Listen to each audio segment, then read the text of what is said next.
അപ്പോൾ അവരുടെ കുട്ടികൾക്കാണ് ഇതുപോലത്തെ ഒരു സിറ്റുവേഷൻ വരുന്നതെങ്കിൽ അവരിങ്ങനെ വെറുതെ നോക്കിയിരിക്കും.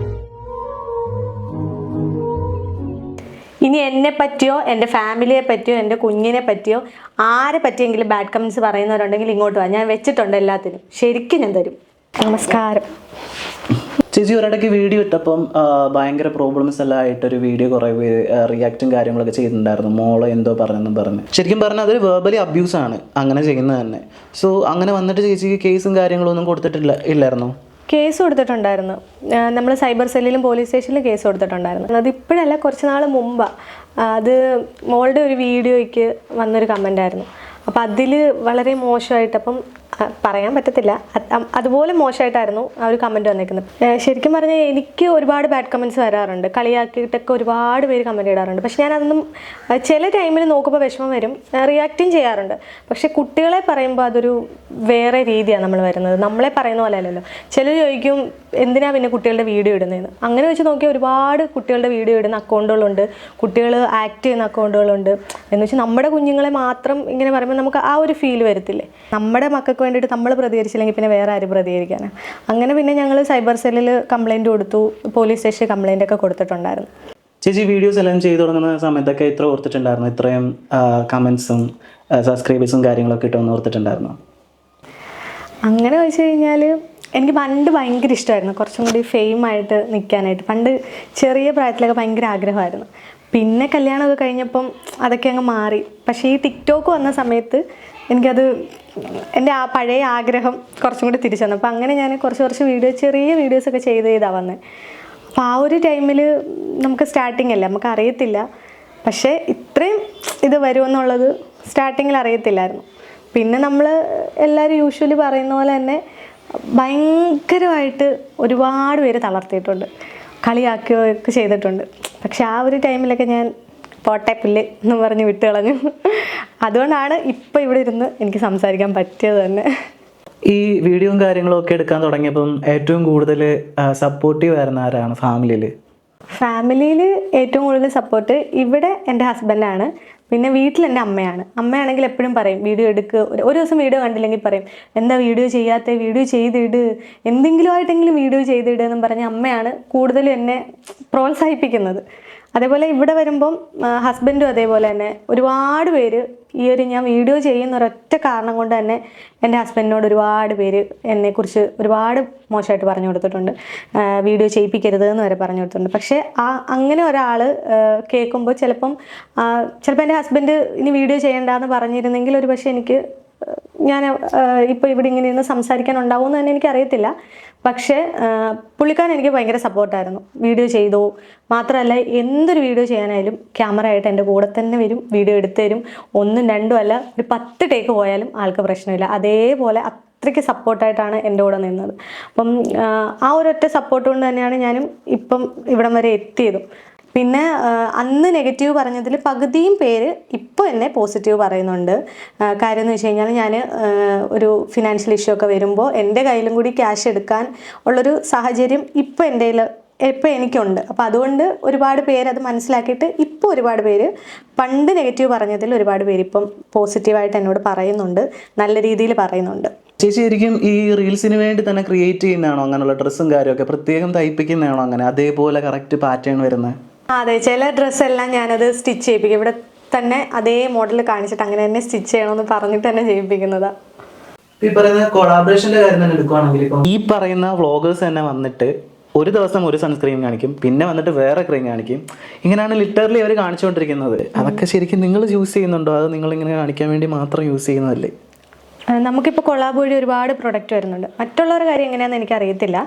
എൻ്റെ കാര്യം പറയുകയാണെങ്കിൽ എനിക്ക് കിട്ടുന്നൊരു പ്രൊഡക്റ്റ് യൂസ് ചെയ്ത ശേഷം മാത്രമേ ഞാൻ എൻ്റെ ഫോളോവേഴ്സിന് ഞാനത് സജസ്റ്റ് ചെയ്യാറുള്ളൂ. കാര്യം അവർക്ക് അത് അപ്ലൈ ചെയ്തിട്ട് എന്തെങ്കിലും പ്രശ്നം ഉണ്ടാണെങ്കിൽ അത് നമ്മൾ തന്നെയാണ് അതിൻ്റെ കാരണക്കാർ. അതുകൊണ്ട് ഞാൻ പൊതുവേ ചെയ്യാറെന്ന് വെച്ച് കഴിഞ്ഞാൽ ഞാൻ യൂസ് ചെയ്യുന്ന ഏത് പ്രൊഡക്റ്റാണോ അത് 2 ആഴ്ചയിൽ കൂടുതൽ യൂസ് ചെയ്ത് നോക്കിയിട്ട് എനിക്ക് അത് ക്ലിയർ ആണ് അല്ലെങ്കിൽ എൻ്റെ ഫേസിന് അത് കറക്റ്റ് ആണെങ്കിൽ മാത്രമേ ഞാനത് സജസ്റ്റ് ചെയ്യാറുള്ളൂ. ഞാനും കണ്ടിട്ടുണ്ട് ഒരുപാട് പേര് ഓരോ ദിവസം ഓരോരോ ക്രീമുകളായിട്ടും ഓരോരോ സൺസ്ക്രീമായിട്ടും അതേപോലെ ഓരോരോ ലിപ്സ്റ്റിക്ക്, അങ്ങനെ ഒരുപാട് കാര്യം. ലിപ്സ്റ്റിക്കിൻ്റെ കാര്യം ഞാൻ പറയുന്നില്ല, അത് നമുക്ക് ഏത് ബ്രാൻഡായാലും യൂസ് ചെയ്യാം. പക്ഷേ അതുപോലെയല്ല ക്രീം, നമ്മൾ ഫേസിൽ അപ്ലൈ ചെയ്യുന്ന ക്രീമുകൾ. അപ്പം അങ്ങനെ ഞാൻ കുറേ പേരെ കണ്ടിട്ടുണ്ട്. പക്ഷേ എനിക്ക് അതിനോട് താല്പര്യമില്ല.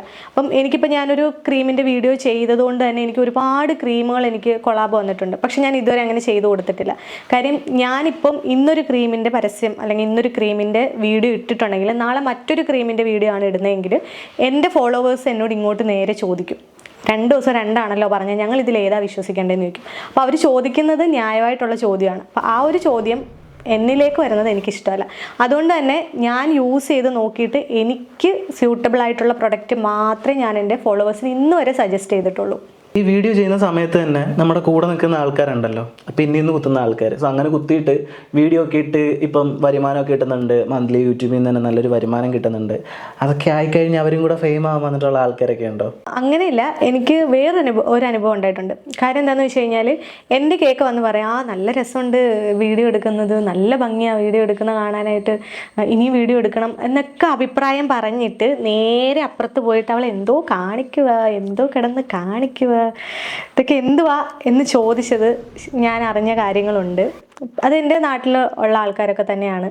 അതപ്പം അങ്ങനെയുള്ള സംഭവങ്ങളും ഉണ്ടായിട്ടുണ്ട്. നമ്മളോട് ഒരു രീതിയിൽ പറഞ്ഞ് അതേപോലെ തന്നെ അപ്പുറം പോയിട്ട് വേറെ പറയുന്ന ആ ഒരു സിറ്റുവേഷൻ എനിക്ക് ഉണ്ടായിട്ടുണ്ട്, ആ ഒരു അനുഭവം ഉണ്ടായിട്ടുണ്ട്.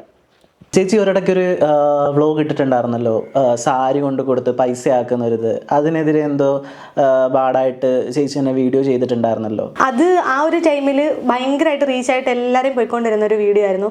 പട്ടുസാരി കൊണ്ട് കൊടുത്താൽ നിങ്ങളുടെ കയ്യിലുള്ള ഏത് പട്ടുസാരി കൊണ്ട് തന്നാലും നമ്മൾ പൈസ തരാമെന്നുള്ളത്.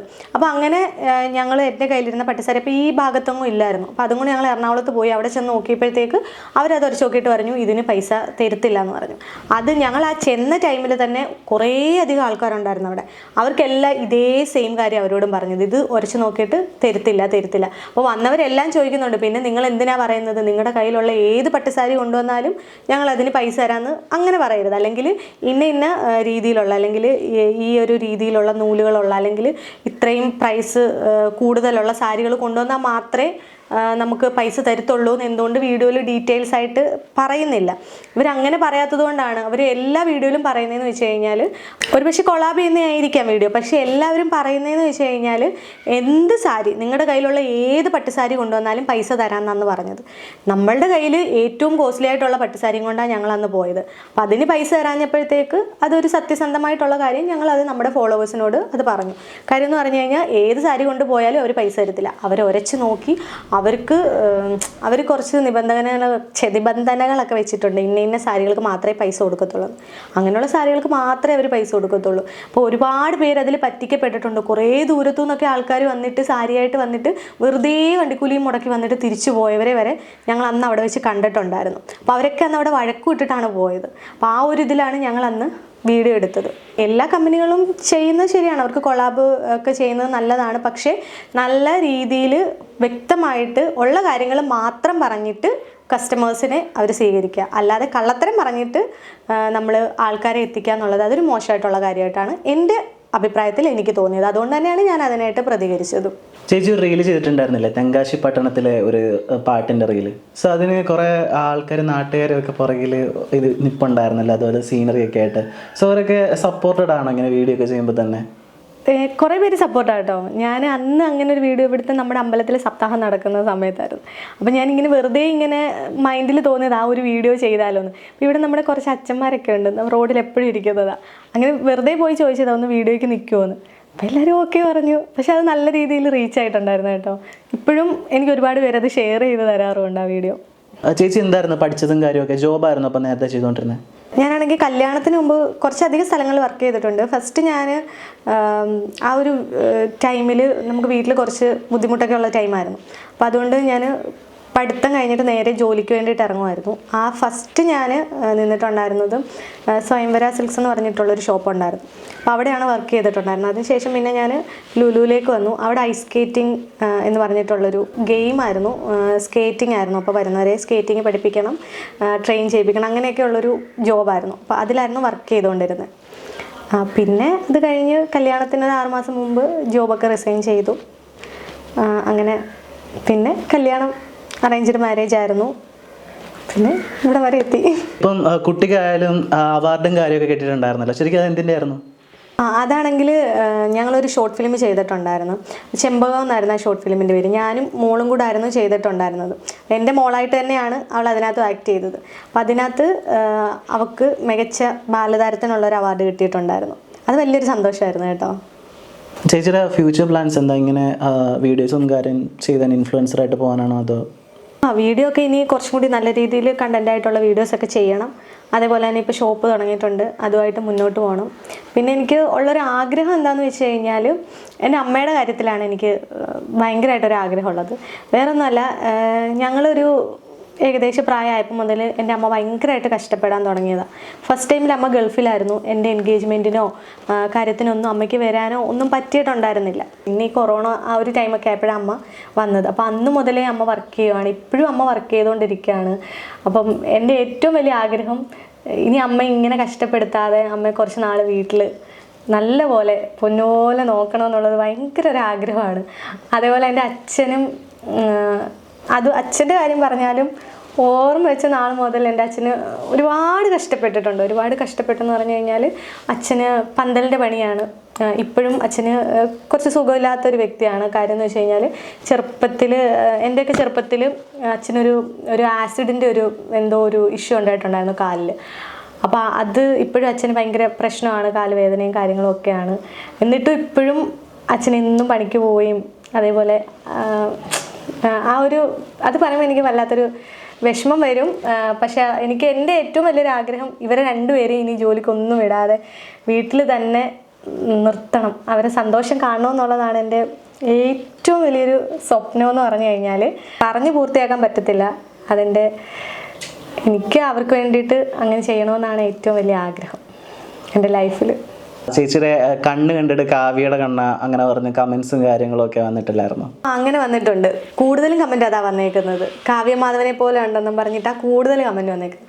പക്ഷെ നേരിട്ട് കാണുമ്പോൾ കാവ്യമാധവന്റെ ലുക്കൊന്നും അല്ല കേട്ടോ. നേരിട്ട് കാണുമ്പോൾ എന്നെ കാണാനായിട്ട് ഒരു നവ്യ നായരുടെ ലുക്കാണ്. ശരിക്കും പറഞ്ഞാൽ അതൊരു പ്രൗഡ് മൊമെന്റ് അല്ലേ? കാരണം ഇത്രയും യൂട്യൂബും കാര്യവും ചെയ്ത് കുറച്ച് വീഡിയോസിലൂടെയൊക്കെ വന്നാലും സ്വന്തമായിട്ട് ഇപ്പോൾ ഒരു കാര്യങ്ങളൊക്കെ ചെയ്യാൻ തുടങ്ങി. ശരിക്കും അത് പ്രൗഡ് മൊമെന്റ് അല്ലേ? ശരിക്കും പറഞ്ഞാൽ ഞാൻ മനസ്സിൽ പോലും വിചാരിക്കാത്ത രീതിയിലാണ് ഞാൻ ഈ ഒരു ഷോപ്പ് സ്റ്റാർട്ട് ചെയ്തത്. എൻ്റെ ലൈഫിൽ ഞാൻ ഇന്ന് വരെ ഞാൻ പ്രതീക്ഷിച്ചിട്ടേ ഇല്ലാത്തൊരു കാര്യമാണ്. പെട്ടെന്നായിരുന്നു എല്ലാ ഷോപ്പ് സ്റ്റാർട്ട് ചെയ്യാന്ന് വിചാരിച്ചു, ബാക്കി കാര്യങ്ങളെല്ലാം പെട്ടെന്നായിരുന്നു നടന്നത്. ഇപ്പം ചേച്ചിയുടെ ഈ യൂട്യൂബും വീഡിയോയും കാര്യങ്ങളൊക്കെ കൊണ്ട് പുതിയ സംരംഭവും കാര്യങ്ങളൊക്കെ തുടങ്ങിയിരിക്കുകയല്ലേ, എങ്ങനെ പോകുന്നു? നല്ല രീതിയിൽ തന്നെ മുന്നോട്ട് പോകുന്നുണ്ട്. അതിൻ്റെ കാര്യം പറഞ്ഞാലും ഇതേപോലെ തന്നെ ഇവിടെ പോസിറ്റീവ് പറയുന്ന പോലെ തന്നെ നെഗറ്റീവ് കിട്ടുന്ന പോലെ തന്നെ സെയിം ഇതേ ഫീൽഡിലും പോസിറ്റീവ് നെഗറ്റീവ് ഉണ്ട്. നമ്മുടെ റിലേറ്റീവ്സ് ആയപ്പോലും മിക്കവരും എൻ്റെ ഷോപ്പിൽ വരാറില്ല. തുറന്നു പറയുകയാണെങ്കിൽ നമ്മൾ ഷോപ്പ് അടുത്തുണ്ടെങ്കിൽ തന്നെയും ദൂരെ ബസ് കയറി വേറെ ഏതൊക്കെയോ ഷോപ്പിൽ പോയി അവർ സാധനം വാങ്ങിക്കാറുണ്ട്. അപ്പോൾ ആദ്യ ടൈമിൽ എനിക്ക് വിഷമം ഉണ്ടായിരുന്നു കേട്ടോ. അപ്പം നമ്മുടെ അടുത്ത റിലേറ്റീവ്സ് ആയപ്പോലും ഒരു പ്രാവശ്യം പോലും നമ്മുടെ അടുത്ത് കളക്ഷൻ ഉണ്ടോ എന്ന് പോലും നോക്കാതെ അവർ വേറെ സ്ഥലത്ത് പോയി വാങ്ങിക്കും. ചിലപ്പോൾ അവിടെ നിന്ന് വാങ്ങിച്ചുകൊണ്ട് വരുന്നതിനെക്കാട്ടിൽ പേയ്മെൻറ്റ് അല്ലെങ്കിൽ പ്രൈസ് കുറവായിരിക്കും എൻ്റെ ഷോപ്പിലെത്തത്. അപ്പോൾ അത് എൻ്റെ അടുത്ത് കൊണ്ട് കാണിക്കുകയും ചെയ്യും. അപ്പോൾ എനിക്കൊരു വിഷമം വരും. നമ്മളെ പരിഗണിക്കാതെ നമ്മുടെ റിലേറ്റീവ്സ് തന്നെ ഇങ്ങനെ ചെയ്യുമ്പോൾ നമുക്ക് വല്ലാത്തൊരു വിഷമം. ആ സമയത്ത് എനിക്ക് ഭയങ്കരമായിട്ട് വിഷമം തോന്നിയിട്ടുണ്ടായിരുന്നു. പിന്നെ ഞാൻ ചിന്തിക്കും, ഒരിക്കൽ പോലും എന്നെ കാണാത്ത ആൾക്കാരുണ്ട്, ഓൺലൈനായിട്ട് ഒരുപാട് പേര് ഓർഡർ ചെയ്യുന്നുണ്ട്. അപ്പോൾ അത് മതി എനിക്ക് സന്തോഷമാകാൻ. പിന്നെ ഈ ഷോപ്പിൻ്റെ കാര്യം പറഞ്ഞപ്പോഴേ വേറൊരു കാര്യം, ഒരു ദിവസം ഞാനൊന്ന് കട തുറക്കാതിരുന്ന് കഴിഞ്ഞാൽ ഇവിടെ കുറേ ആൾക്കാർ ചോദിക്കും, കട തുറന്നില്ലേ, പൂട്ടിയോ എന്നുള്ളൊരു ചോദ്യം വരും. പിന്നെ തുറന്നു കഴിഞ്ഞാൽ ആ പരിസരത്തോട്ട് ആരെയും കാണത്തില്ല. അതെനിക്കിപ്പം മനസ്സിലായി. പിന്നെ നമ്മൾ എന്തെങ്കിലും ഒരു സംരംഭം തുടങ്ങുമ്പം അതുവരെ നമ്മുടെ കൂടെ ഉണ്ടായിരുന്നവർ പലരും അതിന് ശേഷം നമ്മളിൽ നിന്ന് അകന്നു പോകുന്നുള്ളൊരു സത്യം കൂടെ എനിക്ക് ഈ ഒരു കാര്യത്തോടു കൂടി മനസ്സിലായി. ചേച്ചിക്ക് ഒരു സിസ്റ്ററും ഉണ്ടല്ലോ അല്ലേ? അപ്പം ചേച്ചി വ്ളോഗും കാര്യങ്ങളും എല്ലാം തുടങ്ങി കണ്ടു കഴിഞ്ഞിട്ടാണോ പുള്ളിക്കാരും സ്റ്റാർട്ട് ചെയ്തത്? ഞാൻ വീഡിയോ ഒക്കെ എടുത്ത് ടിക്ടോക്കിൽ ഞാൻ ആക്റ്റീവ് ആയിരുന്ന സമയത്ത് അവൾ അങ്ങനെ വീഡിയോസ് ഒന്നും ചെയ്യത്തില്ലായിരുന്നു. പിന്നെ അതിനുശേഷം ആണ് അവളും വീഡിയോ ചെയ്ത് തുടങ്ങിയത്. ഇപ്പം ഞങ്ങൾ രണ്ടുപേരും ഫുൾ ടൈം ഇതിൽ തന്നെയാണ്. ചേച്ചി കണ്ട് സന്തൂർ മമ്മിയാന്ന് ആൾക്കാർ പറഞ്ഞിട്ടുണ്ട്, ഇത്രയും വലിയൊരു കുട്ടിയുടെ അമ്മയെന്നൊക്കെ പറഞ്ഞിട്ടുണ്ട്. അങ്ങനെ ഒരുപാട് പേര് പറഞ്ഞിട്ടുണ്ട്. ഇപ്പോഴും ഒരുപാട് പേര് മെസ്സേജ് അയക്കും, ചേച്ചിയെ കണ്ടാൽ എന്താ ഇങ്ങനെ 3ാം ക്ലാസ്സിൽ പഠിക്കുന്ന മോളുടെ അമ്മയാണെന്ന് പറയത്തേ ഇല്ല, കല്യാണം പോലും കഴിച്ചിട്ട് ഇല്ലാത്തവരെയാണ് തോന്നുന്നതെന്നൊക്കെ കുറേ കമൻറ്റ് വരാറുണ്ട്. അതുപോലെ കുറേ പേര് പേഴ്സണലായിട്ടും പറയാറുണ്ട്, പ്രായം അധികം ഇല്ല എന്നൊക്കെ തോന്നാറുണ്ട്. ഒക്കെ കേൾക്കുമ്പോൾ എനിക്ക് ഭയങ്കര സന്തോഷം. ഇങ്ങനെ പൊങ്ങി പൊങ്ങി പോവും. ഇത്രയും സൗന്ദര്യം തന്നത് എന്തിനാണോ അങ്ങനെയൊക്കെ തോന്നിപ്പോവും. തമാശ പറഞ്ഞേട്ടാ, കാര്യമായിട്ടും എല്ലാവരും പറയാറുണ്ട് ഇതുപോലെ കണ്ടാൽ പ്രായം പറയില്ല എന്നുള്ളത്. ശരിക്കും കണ്ടാൽ പറയത്തില്ല. അത്രയും ഏജ് ഇപ്പോൾ എത്രയുണ്ടോ? പ്രായം ഞാൻ പറയത്തില്ല. പിന്നെ എല്ലാവരും പൊതുവെ അങ്ങനെയാണ് പറയാറ്. പിന്നെ എനിക്കും ചില സമയം തോന്നാറുണ്ട്, ഞാൻ ചില വീഡിയോയിലൊക്കെ ഇങ്ങനെ ക്യാപ്ഷൻ ഇടും, ആഹാ എന്താ സൗന്ദര്യം, എന്ത് സുന്ദരിയാന്നൊക്കെ സ്വയം ഞാൻ ക്യാപ്ഷൻ ഇടാറുണ്ട്. അപ്പോൾ കുറേ പേര് വന്ന് കമൻറ്റ് ഇടും, ഇവളേതാ ഇവളാരാ സ്വന്തമായിട്ട് പുകഴ്ത്തുന്നു, സ്വന്തമായിട്ട് പിന്നെ SP ആണ് അങ്ങനെയൊക്കെ പറഞ്ഞിട്ട്. അപ്പോഴും ഞാൻ തോന്നും, നമ്മൾ എന്താ പുകഴ്ത്തിയില്ലെങ്കിലും നമ്മളല്ലേ സെൽഫ് ലവ് എന്ന് പറഞ്ഞൊരു സംഭവം ഉണ്ടല്ലോ, നമ്മളെ ആദ്യം നമ്മൾ സ്നേഹിക്കണം, എന്നാലേ നമുക്ക് നമ്മളോടൊരു മതിപ്പ് തോന്നത്തുള്ളൂ. അപ്പം അങ്ങനെ പറയുമ്പോൾ ഞാൻ ഇടയ്ക്കിടയ്ക്ക് ഇങ്ങനെ ഇടാറുണ്ട്. ചില ഫോട്ടോസൊക്കെ ഇടുമ്പോൾ ഞാൻ ക്യാപ്ഷൻ കൊടുക്കാറുണ്ട്, ആഹാ എന്ത് സുന്ദരിയാണെന്നും പറഞ്ഞിട്ട്. ശരിക്കും കണ്ണാടി നോക്കുമ്പോൾ എനിക്കും തോന്നാറുണ്ട് സുന്ദരിയാണെന്നുള്ളത്. നേരത്തെ വീഡിയോ ചെയ്തുകൊണ്ടിരിക്കുന്ന ടൈമൊക്കെ ഒരുപാട് നെഗറ്റീവ് പറഞ്ഞ ആൾക്കാർ ഇപ്പൊ വന്നിട്ട് ഓക്കെയാണ്, അവര് കൂടെ നിൽക്കുന്ന സംസാരിക്കുന്ന കാര്യങ്ങളൊക്കെ ഉണ്ടോ? എന്നെ കുറ്റം പറഞ്ഞത് തന്നെ എന്നെ ശരി പറയുന്ന പോലെ തന്നെയാണ് എനിക്ക് അതുകൊണ്ട് ഫീൽ ചെയ്യുന്നത്. പിന്നെ ഒരുപാട് പേരുണ്ട് നമ്മുടെ നാട്ടിൽ തന്നെ ഇപ്പോഴും അക്സെപ്റ്റ് ചെയ്യാൻ പറ്റാത്തവരായിട്ടുണ്ട്. നമ്മളിപ്പോൾ എനിക്ക് വരുമാനമുണ്ട്, യൂട്യൂബിൽ നിന്ന് വരുമാനം കിട്ടുന്നുണ്ട്, അതേപോലെ ഇൻസ്റ്റാഗ്രാം വഴി കൊളാബ് അങ്ങനെ വരുമാനങ്ങളുണ്ട്. എന്നാൽ തന്നെയും നമ്മളെ അക്സെപ്റ്റ് ചെയ്യാൻ പറ്റാത്ത ആൾക്കാരുണ്ട്. ഇവിടെ ഒരുപാട് മുഴുവൻ ആൾക്കാരല്ല പറയുന്നത്, പക്ഷെ നമ്മുടെ നാട്ടിൽ തന്നെ ഉണ്ട്. ഞാൻ ഇവിടുന്ന് പുറത്തോട്ട് പോയി കഴിഞ്ഞാൽ എന്നെ അറിയാവുന്നവരെല്ലാം വന്ന് മിണ്ടുകയും സംസാരിക്കുകയും ഒക്കെ ചെയ്യുമ്പോൾ എനിക്ക് ഭയങ്കര സന്തോഷം. പക്ഷെ എൻ്റെ നാട്ടിൽ നിന്ന് എനിക്ക് ഇതുവരെ അങ്ങനെയുള്ളൊരു പ്രോത്സാഹനം കിട്ടിയിട്ടേയില്ല. അതിൻ്റെ ഒരു വിഷമമുണ്ട്. എന്നാലും നമ്മളിവിടെ നിന്ന് നിർത്താൻ ഉദ്ദേശിക്കുന്നില്ല, ഇങ്ങനെ മുന്നോട്ട് തന്നെ പോകാൻ ആണ് താല്പര്യം. യൂട്യൂബിൽ തന്നെ ഏറ്റവും നല്ല ഫ്രണ്ട്ഷിപ്പ് ഉള്ളത് ആരാ, ഒരു ഇൻഫ്ലുവൻസർ? യൂട്യൂബിൽ അങ്ങനെ ഫ്രണ്ട്ഷിപ്പായിട്ട് പറയാനായിട്ട് എനിക്ക് കിട്ടിയ ഏറ്റവും നല്ലൊരു ഫ്രണ്ട്ഷിപ്പിലുള്ളത് നാദിറയാണ്. പിന്നെ അതേപോലെ ദയയായിട്ട് നല്ലൊരു കോണ്ടാക്റ്റ് ഉണ്ട്. ദയ എന്ന് പറയുമ്പം ദയ ഗായത്രിയാണോ? അതെ, ദയ ഗായത്രിയായിട്ട് നല്ല രീതിയിൽ സംസാരിക്കാറുണ്ട്, ഇടയ്ക്ക് ചാറ്റ് ചെയ്യാറുണ്ട്. പിന്നെ നാദിറയായിട്ട് അവർ രണ്ടുപേരും ഭയങ്കരമായിട്ട് നമ്മളെ ഒരു ഫാമിലി പോലെയാണ് നമ്മളെ കാണുന്നതും നമ്മൾ അതേപോലെ സംസാരിക്കുന്നു. അങ്ങനെ അല്ലാതെ വേറെ ആരുമായിട്ടും അത്രയ്ക്ക് അടുപ്പം ഇതുവരെ ഉണ്ടായിട്ടില്ല. ഈ നെഗറ്റീവ് കമന്റ്സ് ആയിട്ട് വരുന്ന ആൾക്കാരുണ്ടല്ലോ, അവരോട് ശരിക്കും എന്താ പറയാനുള്ളത്? എനിക്ക് ആദ്യ ടൈമിൽ നെഗറ്റീവ് കമൻറ്റ് വരുമ്പം ഓരോ കമൻറ്റും വായിച്ചിരുന്ന് ഞാൻ കരയുമായിരുന്നു. ടെൻഷൻ, ഭക്ഷണം കഴിക്കാൻ തോന്നുന്നില്ല, ഭയങ്കര ബുദ്ധിമുട്ടായിരുന്നു. പിന്നെ ഞാൻ കമൻറ്റുകൾ കുറേ ഡിലീറ്റ് ചെയ്യും. പിന്നെ അത് കഴിഞ്ഞിട്ട് വരുന്നതെന്ന് വെച്ച് കഴിഞ്ഞാൽ കമൻറ്റ് വായിക്കാറേ ഇല്ല. ഇനി എനിക്ക് പറയാനുള്ളതെന്ന് വെച്ച് കഴിഞ്ഞാൽ, ഇനി എൻ്റെ അക്കൗണ്ടിൽ കമൻ്റ് ഇടാൻ വരുന്നവരോട് എനിക്ക് ഒന്നേ പറയാനുള്ളൂ, ഇനി ഇങ്ങോട്ട് വാ, നിങ്ങൾക്ക് ഞാൻ വെച്ചിട്ടുണ്ട്, ഇനി ഞാൻ മിണ്ടാതിരിക്കത്തില്ല, ഞാൻ ശരിക്കും പ്രതികരിക്കും. സത്യം പറഞ്ഞാലേ മറ്റുള്ളവരെ കുറ്റം പറയുമ്പോൾ നിങ്ങൾക്കൊക്കെ ഒരു നാണമില്ലേ, ഒരു ഉളുപ്പില്ലേ, ലേശം ഒരു നാണമില്ലേ നിങ്ങൾക്ക്? ഇച്ചിരിയെങ്കിലും നാണം ഉണ്ടെങ്കിൽ മറ്റുള്ളവരെ കുറ്റം പറയാതെ സ്വന്തം കാര്യം നോക്കി ജീവിക്കും. അറിയാൻ വയ്യാഞ്ഞിട്ട് ചോദിക്കുക, നിങ്ങൾക്ക് നിങ്ങളുടെയൊക്കെ കാര്യം നോക്കി മര്യാദയ്ക്ക് മാറി വെറുതെ ഇരുന്നാൽ പോരെ? മറ്റുള്ളവരുടെ കുറ്റങ്ങൾ കണ്ടുപിടിച്ചിട്ട് നിങ്ങൾ അതിൽ സന്തോഷിക്കേണ്ട കാര്യം എന്താ? അവരെന്തും ചെയ്തോട്ടെ, അവരങ്ങനെ ആ വഴിക്ക് പോയിക്കോട്ടെ. ഇഷ്ടം അല്ലെങ്കിൽ നിങ്ങൾ ആ വീഡിയോ കാണണ്ട, അതങ്ങ് സ്കിപ്പ് ചെയ്ത് പോക്കോ, അല്ലെങ്കിൽ ബ്ലോക്ക് ചെയ്തോ, അല്ലെങ്കിൽ നിങ്ങൾക്ക് ഇഷ്ടം അല്ലെങ്കിൽ നിങ്ങൾ ആ പരിസരത്തോട്ടേ പോകണ്ട. പിന്നെ വെറുതെ ഈ ബാഡ് കമൻറ്റ്സ് ഇട്ട് വെറുതെ എന്തിനാ വായിലിരിക്കുന്ന കേൾക്കുന്നത്? അതിൽ നല്ലത് നിങ്ങളുടെ സ്വയം കാര്യം നോക്കിയിട്ട് നിങ്ങൾക്ക് വീഡിയോ ചെയ്യാനുണ്ടെങ്കിൽ നിങ്ങൾക്ക് വീഡിയോ ചെയ്യാൻ ഇഷ്ടമുള്ളവരാണെങ്കിൽ വീഡിയോ ചെയ്യുക, ഇല്ലാത്തവരാണെങ്കിൽ വീഡിയോ ചെയ്യണ്ട. പിന്നെ വെറുതെ ബാഡ് കമൻറ്റ്സ് ഇട്ട് മറ്റുള്ളവരുടെ വായിന്ന് കേൾക്കാതെ ഒരു വഴി കൂടെ പയ്യെ പോകുന്നതല്ലേ നല്ലത്. ചേച്ചി, നമുക്ക് ഇത്രയും ടൈം തന്നതിന് വളരെ നന്ദി. ഇത്രയും കുറഞ്ഞ സമയം കൊണ്ട് നമുക്ക് ഇത്രയും ഒരു ഇൻ്റർവ്യൂ ഒക്കെ തന്നതിന് ഒരുപാട് thanks. Thank you so much. Okay, എനിക്ക് അങ്ങനെ തന്നെയാണ് പറയാനുള്ളത്. എനിക്കും പ്രതീക്ഷിക്കാതെയാണ് ഈ ഒരു ഇൻ്റർവ്യൂ വന്നത്. ശരിക്കും ഫസ്റ്റ് ടൈം നിങ്ങൾ കയറി വന്നപ്പോൾ എനിക്ക് ഭയങ്കരമായിട്ട് ടെൻഷനായിരുന്നു കേട്ടോ. പക്ഷെ സംസാരിച്ച് വന്നപ്പോൾ ഫ്രീ ആയി. ഇപ്പം നല്ലപോലെ കംഫർട്ടബിൾ ആയിട്ടുണ്ട്. അപ്പോൾ നിങ്ങൾക്കും എൻ്റെ ഹൃദയത്തിൽ നിന്നും താങ്ക്സ് ആണ് എനിക്ക് പറയാനുള്ളത്. പിന്നെ നമ്മുടെ ക്യാമറാമാൻ ആളും ഭയങ്കര കൂളാണ്, ഇപ്പോൾ വീഡിയോയിൽ കാണുന്നില്ലെന്നേ ഉള്ളൂ. എല്ലാവരും എന്നെ മാക്സിമം കംഫർട്ടബിൾ ആക്കാൻ ശ്രമിച്ചു. അത് തന്നെ എനിക്കൊരു വലിയ ഹാപ്പി. നിങ്ങളോട് സംസാരിക്കാൻ പറ്റിയത് തന്നെ ഭയങ്കര സന്തോഷം.